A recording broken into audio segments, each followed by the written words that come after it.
At heto na nga, naka-expedite tayo ngayon, boy. Kalaro nga pala natin si Giorgio dito, si Giorgio.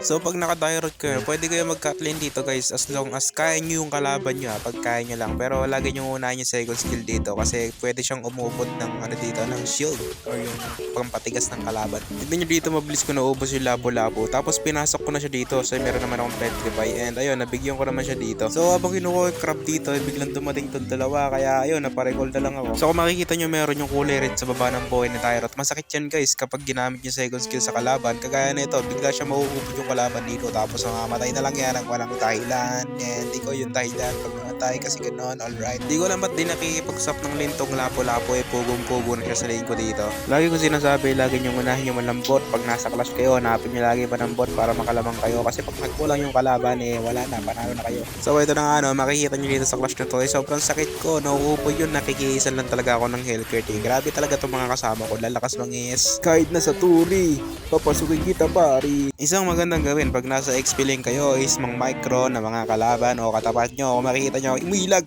nag-flicker, yung second skill. Ayun, nakailigtas ang pogi, mga kaibigan. And then dito, babalikan ko yan, babalikan ko yan. Kaya babalikan ko yan, mamamatay yan natin. Pakak. Boom! Labo-labo versus Tyrot na half heart. Sinong mananalo? Ano, Jay? Palag. Ito mga kaibigan, nag-iisis na ngayon labo-labo dito habang nagbe-basic attack yung namatay na. Wala na agad. Okay, dahil masyado tayo malakas, snowball na. Inuna ko dito yung florin nila Kaso nga lang dumating tong Melissa. Kakayanin ko yan, guys. Panoodin nyo. Panoodin nyo. Gagaling yan. Tingnan nyo. Ay, dumating yung Chang'e. Tapos kakayanin ko pa rin yan, guys. Kakayanin ko pa rin yan. Punta ako sa top. Pagtapos namin sa turtle, meron akong nakita sa damo. Si Giorgio.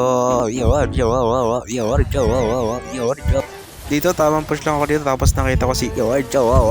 Dito naiingit ako sa kanila kasi pasok sila ng pasok dito. Tignan nyo naman yung dalawang yan, diba? One tap, tapos sumasok si Giorgio.